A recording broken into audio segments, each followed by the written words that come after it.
Many people say this isn't a real sport, but it doesn't have to be. Even the best in the world have proven to fall against the ones that can master one punch 1,000 times. These are the cream of the crop in a not-so-familiar world that sees thousands of new faces every single hour. These scientists of speed who only push themselves further in such an unfathomable environment because they felt like it. This is the mad dance of a hyper-focused mind trained to feel force through only their senses of sight and their sense of flow. A flow strong enough to know when a mistake has been made before it's even happened. Not to mention the superhuman instincts needed to tell their fingers when to pull the trigger. This is the culmination of eons of training, the final test of reactions and wits, and the endless rampage to be the one who stands tallest on a pedestal with no physical form. These are the Kings of Kings. This is Formula Apex.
Welcome back to the 8th round of Apex King of Kings, and before we start, I must apologise for how late this part came out, but that's specifically due to certain parts of my channel blowing up, and I wanted to control the algorithm for those, rather than driving them into the mud with some of these. But to make up for that, for any of the videos so far that haven't been made into highlights, that have actually happened, you can actually see the full race replays on my second channel, Hamman's Attic. And those are often going to be out, say, a month ahead of when the highlights video are going to come out in the worst possible scenario, but usually the wait shouldn't be that long. Either way, as a bit of a recap to the previous race, it was a dream race for Beastiva, who not only won by a country mile, but he did it in front of his home crowd to bring him closer and closer to HVSK. But talking about that gap, we're now at the point where if Beastiva has one more good result, then he'll be breathing down the German driver's neck. However, HVSK has one more trick up his sleeve, as he is the first driver to bring out a reserve driver.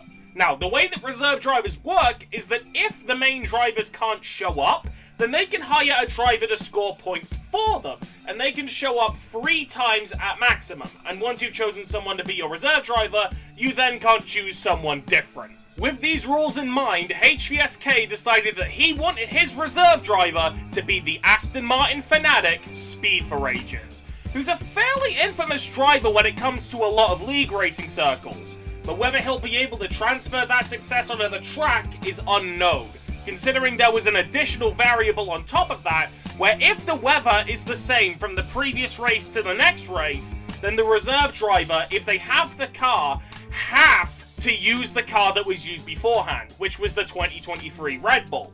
And it didn't really work out too well for HVSK in the previous race, so Speed for Ages has to hold on to that burden as well. So then, with this track being the youngest out of all of the tracks in this championship, who's gonna be the one to conquer it? Alright, let's probably try this then. Wait, no shit! Oh, I didn't mean to press it! Insert commentary here. It's lights out and away we go, and Speed for Ages gets a really, really good launch. He's gonna be scoring points for HVSK, as he's actually the first confirmed reserve driver throughout all of this. You probably heard a thing or two about it in the intro, but yeah. On top of that, Beastiva, who switched to the Ferrari, has been actually making a pretty nice move on the rest of the field. Ruthist, who I don't think has actually appeared in any races so far, has showed up with the 2022 car, and he's already making a bit of a statement because he's battling for second place. Beastiva's also doing a fairly good job as he's still sticking in third place. IGZ, a newcomer on the field who just barely managed to make their way into the actual race. They're managing to hold off quite well as well, but I'm not entirely sure how long they're going to be able to keep up that momentum for. Falling near the back, Crumpin made the decision to go for the 2003 car, but wait, no, that's the 2007. Sorry, I keep forgetting that they actually have the Honda on the 2007 car, but either they made a major mistake or they picked the wrong car. I'm not too sure. But yes, Speed for Rages is actually getting off to an incredible start, which is quite interesting considering that he wasn't actually given a choice in what car he had to pick. He had to use a 2023 Red Bull considering the rules and regulations behind being a reserve driver. But now this is where things get interesting, because quite a lot of the field have picked the 2022 car, and the 2022 cars have the highest top speed in the entire game, so they're naturally going to be closing in on Speed for Rages quite a bit. I have a feeling that's taking about maybe 3/4 of a second out with each lap just on that individual straight, so that means the Speed for Rages has quite the uphill battle to face if he wants to try and maintain that lead. 2023 car is definitely... Oh, we have a spin! Who is it? Who is it? Oh, it's Ruthist! Ruthist has such a good start, but I think he might have got a little bit too cocky with the sand trap and then spun it just around there. If that was JZ50, then that would have been so paradigm shifting that I couldn't even use the term again. But yeah, in this field of annual cars, RVR Catalan is actually doing a pretty good job keeping up with the 2021 Mercedes. Of course, I know that it's the silver paint job, and I know that's representing like 2019 one or 2018 one or whatever. But that at its base is still the 2021 Mercedes, so yeah. Hold on, they're actually closing the gap quite a bit, and Beastiva is now starting to make a lunge on Speed for Ages. Remember, these two in this race are direct rivals. Depending on who stands on top here, that is going to determine who gets the most points between third place and second place. Because, like I said, Speed for Ages isn't scoring for himself. He is scoring for HVSK. That's hence why he's using the same car as he did beforehand. However, now he has the problem of JZ50 as well, and I have a feeling that Speed for Ages' main goal is to just finish ahead of JZ50 and gain more points than him. The first one seems to be something that's manageable, but the second one seems to be something that's fairly tricky considering the additional bonus points JZ is going to get for deciding to pick the 2022 car. The name was escaping my head. Hold on, I think Beastiva might have made some form of a blunder because that gap is starting to shrink again. Or is it? I'm actually getting confused. Hold on, the fastest lap is still currently held by Speed for Ages though. That could be, those additional 2 points for him could be really nice to just sort of put him out of the danger zone from JZ. Because if they finish in the position they're in now, then Speed for Ages is going to score more points than JZ50 by Oh, and it's a spin! It's a spin for Speed for Ages! HVSK's points plummet down the order as now he has a massive hill to try and climb to bring himself all the way back! He started with a chance to try and take the entire race, but now he has such a large mountain to climb! HVSK, I feel like, is not going to be happy after that. But yeah, that's once again, for the 4th race in a row now, put Beastiva in a comfortable leading spot. But this time, he's not doing it with the 2021 car. He made a bold prediction by trying to guess what JZ would go for, and he guessed it perfectly, picking the fastest 2022 car, while JZ picked one of the slowest. Because JZ's trying to go for bonus points, right? While Beastiva is seemingly trying to do all he can to try and go for positions. And if that costs him 2 bonus points, that's fine in his eyes. We're only 4 laps in, and already there's been so much chaos that's been happening on the track. So, yeah. Hold on, let me play through the rest of the field. There's actually a really close battle between IGZ and IGZD and Crumvin. And hell, Hamburger 428 is having a battle with Ruthist after they've been somewhat falling down the order after that spin. Really, this is the thing I like about this league. The fact that if you look further back, these battles for points are going to matter so much more, specifically because of the points that each car represents. It makes it more interesting for the midfield fights, where normally it's just sort of, oh, and Rufus! Rufus spins again! Rufus is starting to fall down the order once more, and wait, did Speed for Rangers make a mistake as well? I think Speed for Rangers might have made a second spin out, as he plummets down the order even more, having his position potentially threatened by 6th, 7th, 8th, 9th, everyone across the board. Oh my god! This is a truly disastrous race for HVSK and all of the points that he's been building up, because at this rate, HVSK is going to have so much higher of a hill to try and climb if he wants to still win the championship. But remember, if Speed for Rangers still ends up scoring championship critical points, he will be given an honorary champions role. But the other one is if he just scores the most points for a reserve driver. And currently, considering the position he's in, it's not looking good for him. Now, Speed for Rangers does actually have a bit of a history of having really good pace but being somewhat unstable. If anyone remembers the Istanbul Legacy Sprint I hosted after it was taken out of the lobby, on the final lap, he was actually dueling with someone who was using the 2023 Williams while he was in the 2023 Aston. And with only a few corners to go... Wait, another spin! Was that Rufist again? It's Rufist again! Rufist falls down the order even further! I'm starting to think that someone poured oil all over the track because... It's another spin! Who spun it? Ibrandon! What's even happening with all of the spins? At this point, I would say that it could have been a viable choice to pick the 1992 car, considering how much everyone else is losing it. Oh my god. So yeah, Speed for Rangers has a lot of ground to make up if he wants to try and bring himself up the field. Hamburger, on his first race in the 2007 car, is now fending off a name as legendary as Speed for Rangers in a vehicle that's far slower than it. Think about it, that's the most dominant Red Bull ever, and that's the most dominant Toro Rosso ever. This is... wow!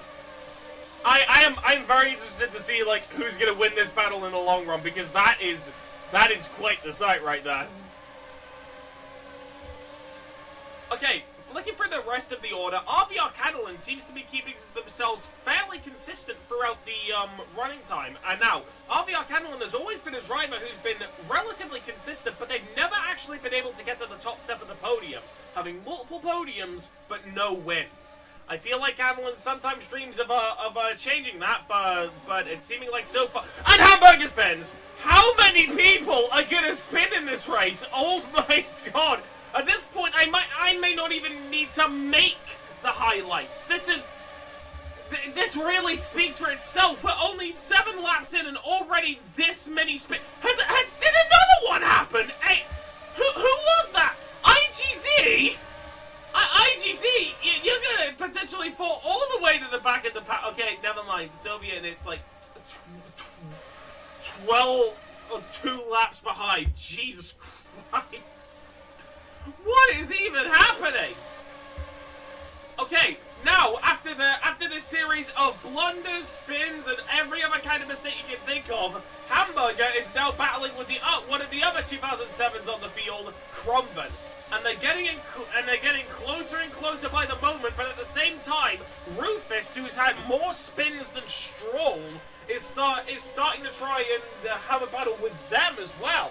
Now, he was actually briefly battling for the lead, and I think he actually had the fastest lap in practice. I'll definitely have to look back at that to see if we can confirm it, but after all of these spins, I'm starting to think that he's more of a burst pace over consistency kind of guy, because you don't spin this many times at a stage that's completely flat and tell me otherwise. Beastiva's still been able to keep things relatively consistent, and he's actually took back the fastest lap. And Jay-Z tried to take it as well, and they got super duper close to each other, but Beastiva in the end was just barely able to clutch it. Now, whether that's going to stand for the rest of the race, I'm not too sure, because we know from the weather reports that the track is going to be completely bone dry, so that means that these drivers are pretty much guaranteed to pick up another set of the soft compound tire. The question is, who's going to be faster on the draw for the fastest lap? So far it's looking like Beastiva, but the book isn't closed just yet. Oh boy, really seeing how scattered the field has gotten in this race has been quite an interesting experience. Oh look, it's my boy, Soviet in it, 3 laps down in an Alpine. Gonna rep the coolest team. Woo! Anyway. Oh, hang on. Wait, I saw that. I saw one of the cars on the track. Who did it? I don't know who did it. Maybe it was Speed. I'm not sure. No, Speed's still in 4th. So, yeah, I may just need to rest my vocal cords for a little bit just to try and process what the hell I'm even looking at. Because, like, wow, I didn't expect Loserline to be this tough of a track. Okay, it's seeming like the fastest laps are still staying relatively static from the front group. So, yeah.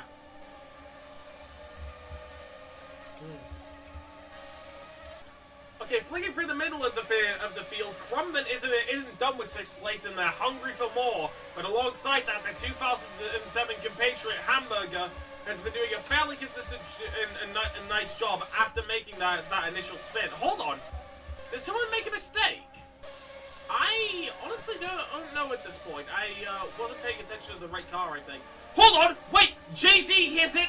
I think Jay-Z's hit a couple too many track limits, and that opens the floodgates for Beastiva to get even further away.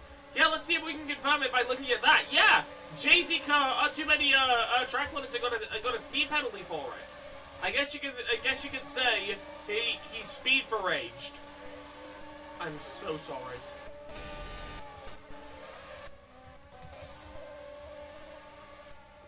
Okay, we now reach the double-digit points, and we're nearing the halfway mark for the race. RVR Catalan actually nearly had a couple of slips in the midst of all of that, but they're seeming to keep it relatively consistent despite the absurd tire wear of the 2021 car. Remember, they've been on that same soft compound for about 10 laps now, and considering how quickly the tires wear on that thing, they are going to be suffering.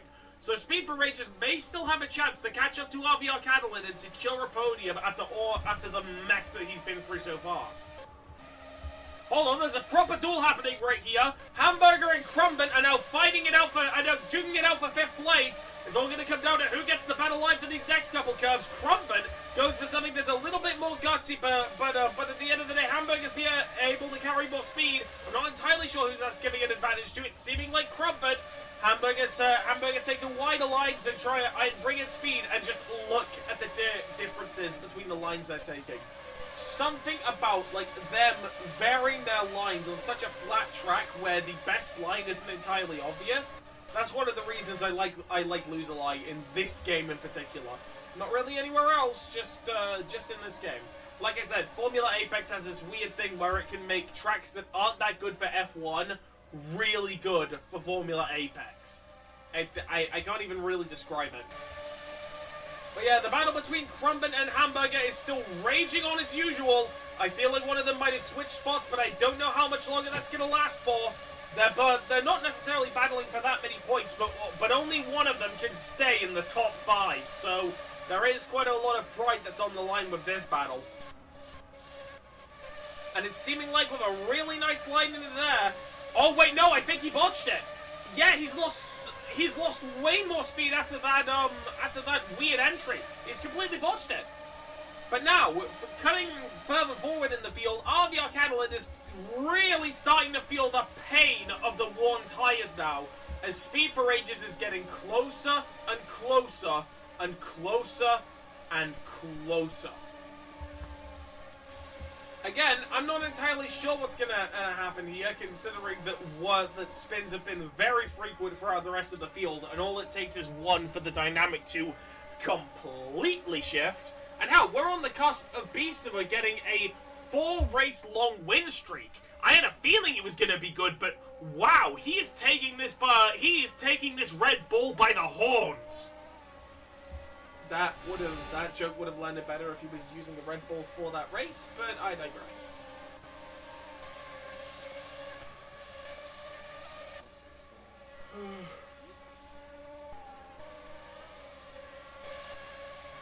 Hang on a second, wait!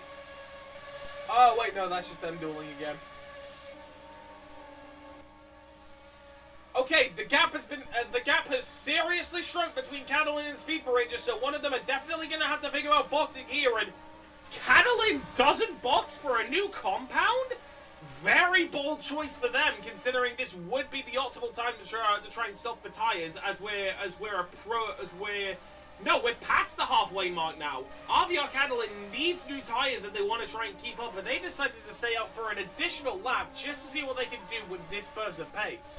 I'm guessing they must have been pretty confident. Hold on, I think Hamburger must have crashed. If they've got footage of that, I'd love to see it, but rather hilariously, that props Soviet into the points. That happens quite a bit when, like, the guy who's going so slow that it's really... I was gonna say it's not even funny, but it's very funny. I always love it when they just sort of naturally climb up for everyone else's DNFs. But now, this is where the tire wear is really starting to get to RVR Catalan as Speed for Rangers has recovered his way back into the podium places. Now, the real question is if he's going to be able to maintain it there, because we've already seen that both of these drivers really like to take a lot of risky lines, and even to an extent the two drivers in front of them. So all it takes is one tiny little slip up from one or the other, and that opens the floodgates once again. But still, RVR Catalan is not losing this position without a fight, and they are grappling with Speed for Rangers, position after position after position. They do not want to give up that podium, and they are making it apparent. And both of them dive into the box! This is going to be really interesting to see. Is RVR Catalan going to do it better? He has a little bit of a weird entry, yeah, I think RVR Catalan didn't have the... Yeah, not the best box from RVR Catalan, but it should still work regardless. I think... Okay, Crumvin has decided not to box for new tires. At least not yet.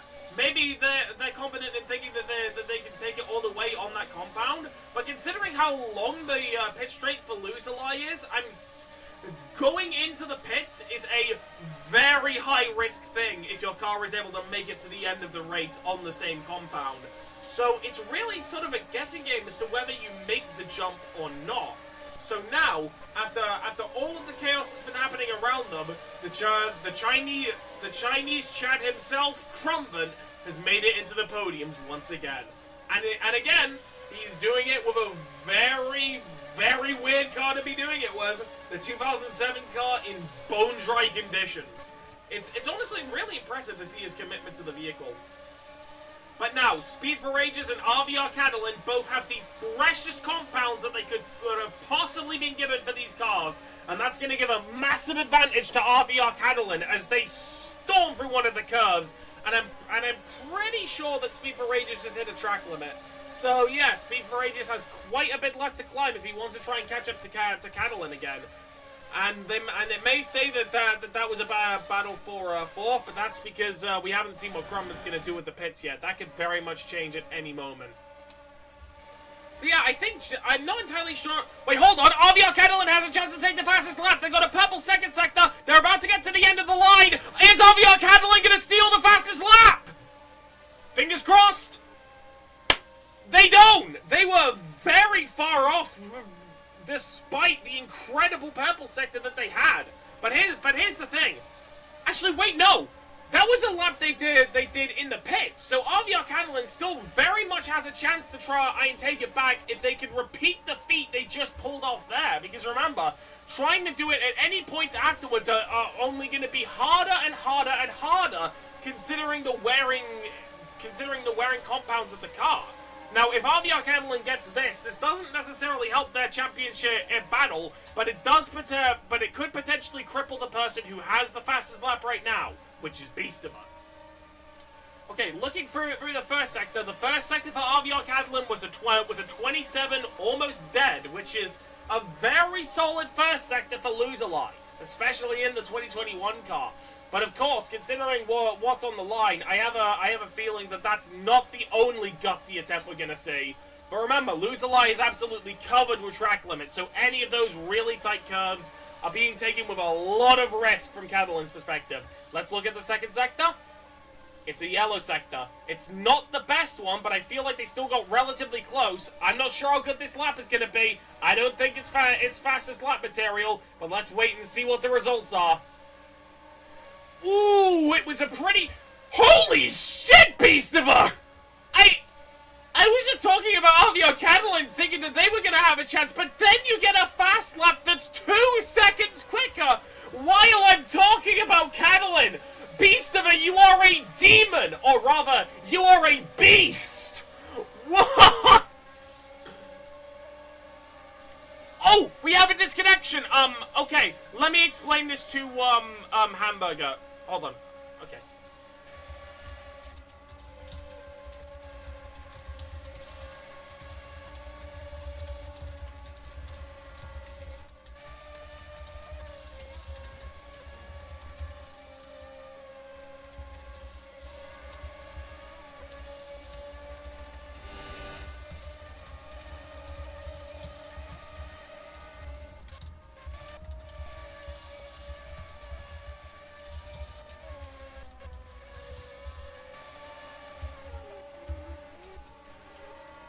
There we go.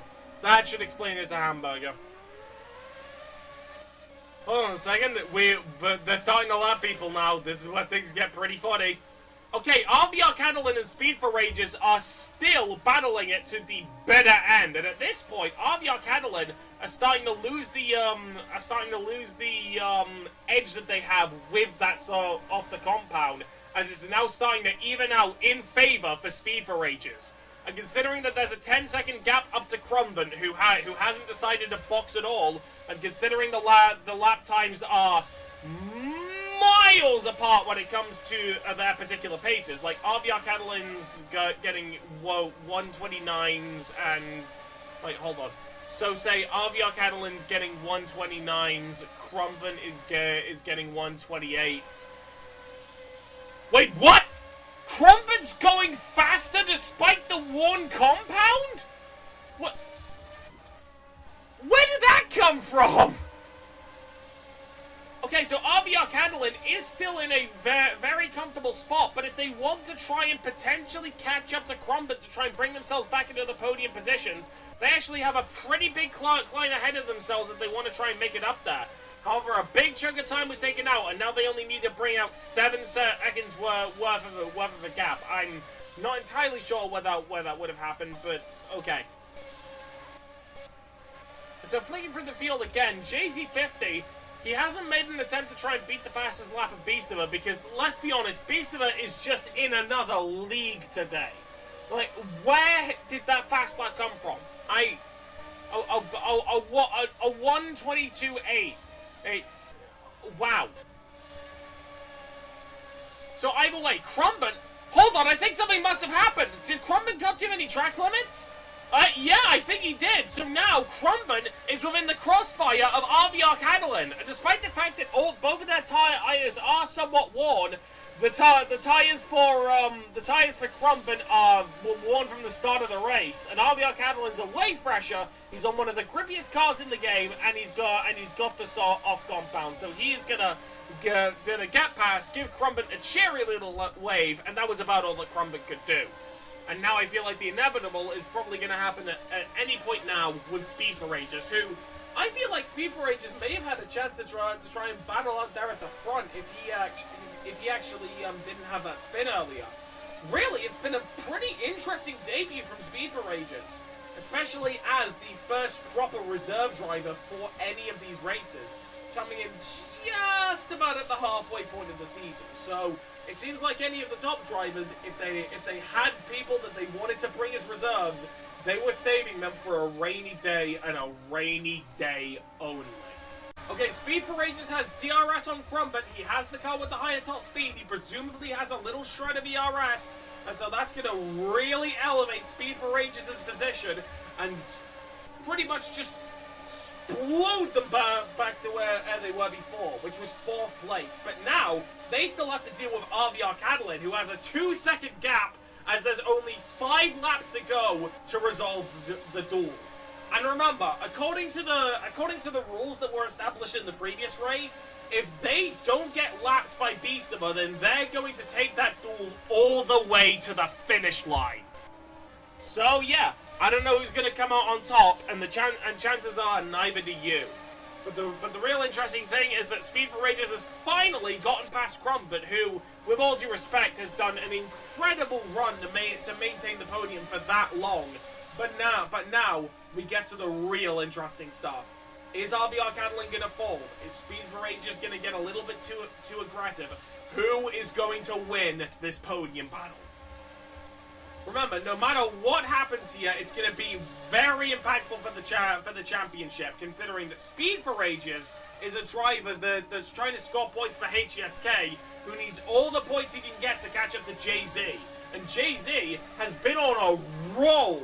Not only being allowed to pick a car which was able to score more bonus points, but steamrolling it all the way to 2nd place.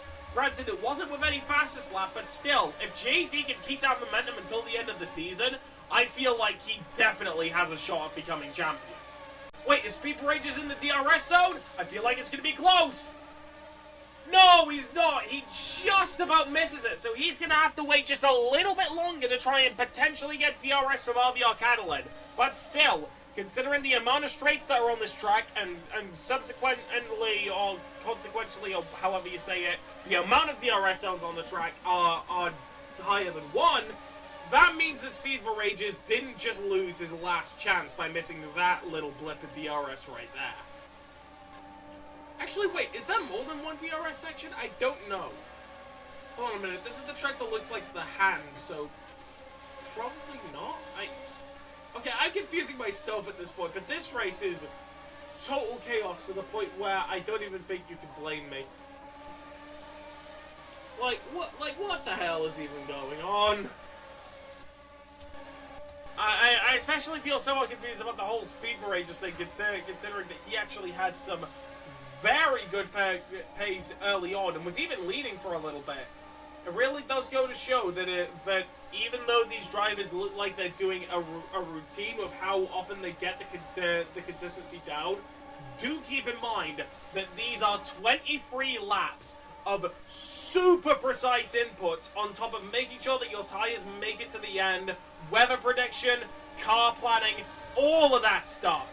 So there's far more that goes into this than what seems to be on the surface. But now, this is where things get interesting, is with 3 laps to go, Speed for Ages has finally reached the DRS zone of RVR Catalan, who's starting to have their tires be very, very worn after straining them trying to keep ahead of Speed for Ages.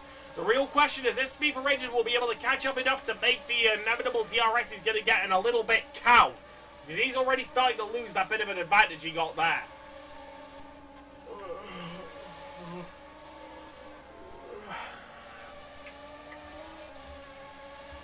Okay, Speed for Ages actually gets a really clean curb when RVR Catalan presumably has to clean up a mistake. That could potentially be huge. It could potentially decide an entire potential place, potentially. Okay, you can tell that I'm not really taking this too seriously, considering how much I'm talking about that stuff. Oh, what stuff am I...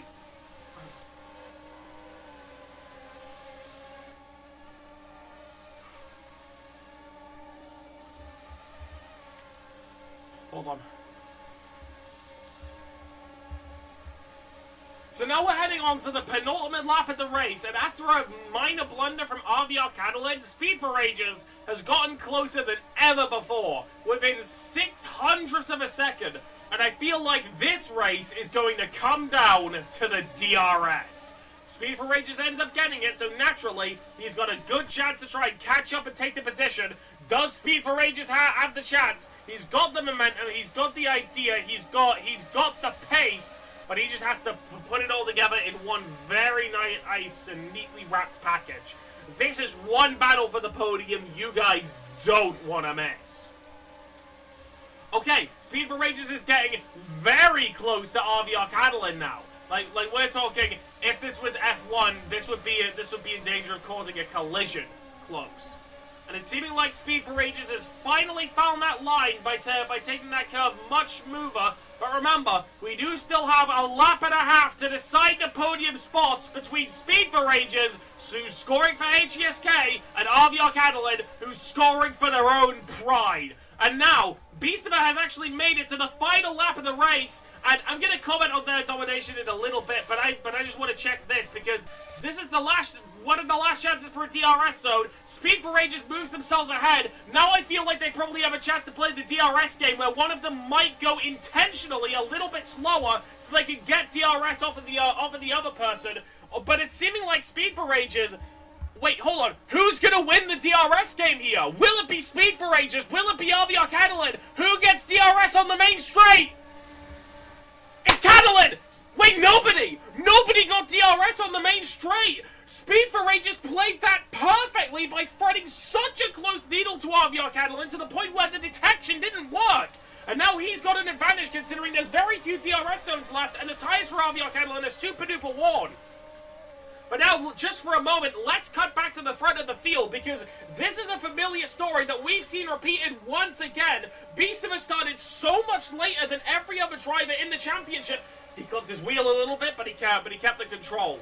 He kept really nice control. But now, with a variety of cars, he brings himself to the front of the podium once again. It was 1 win, it was 2 wins, it was a crashed Alpine, it was 3 wins, and now it's 4 wins for Beastiva as he takes home the checkered flag for the Qatar Grand Prix and bags the fastest lap as well. JC50 finishes in 2nd place after a very good damage control race from him.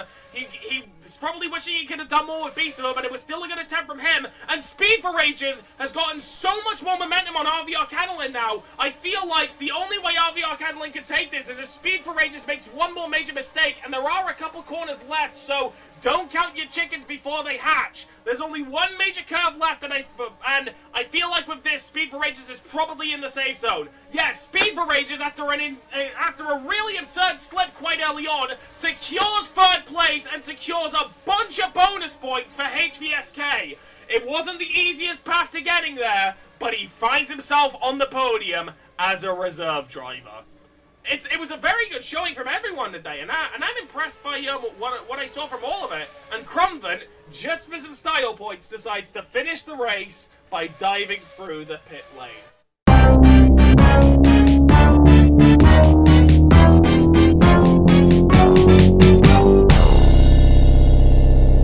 After a very solid performance in the previous race by Jay-Z in Britain, he was actually able to repeat those fortunes once again in Qatar, as he was able to once again secure 2nd place with a car that gave him a load of bonus points. So, naturally, that actually gave him quite a bit of momentum, and it let him increase his Drivers' Championship gap once again. However, these 3 championship gap increases likely aren't going to be so easy from this point onwards, because just 1 position back, Beastiva, who has been on a charge in the past 4 races, comfortably winning each and every one of them, is now within 6 points of HVSK. If Beastiva is able to overtake HVSK and continues with the same momentum that he had in this race for the rest of the season, then Beastiva is very likely going to be the champion if Jay-Z can't keep his cool for the rest of the season. But still, HVSK is still in 2nd despite the fact that the gap has gotten really short between 2nd and 3rd, so he still has the potential to pull out a couple of wildcards and break this Beastiva streak. But once again, we won't know until we see the action on track. Oh, and as 2 final notes, we've actually got our first reserve driver result from this race. And it was from the fairly well-known Aston Martin fanatic, Speed for Ages. And even though he did still do a very good job by securing 18 points for HVSK, it doesn't exactly compare to Beastiva's 33. Still, as the first reserve driver on the board, he is now leading the reserve drivers' standings. And lastly, I've made a decision with the community to lower the amount of bonus points gained by the 2022 car from 5 points at a minimum and 7 at a maximum to 2 points at minimum and 4 points at maximum. Why is this? Because I severely underestimated the pace of the 2022 car, and I'll have to reconsider where I put it on the tier list. So yeah, the top 3 are still juking like they always have, but the future is looking brightest for Beastiva.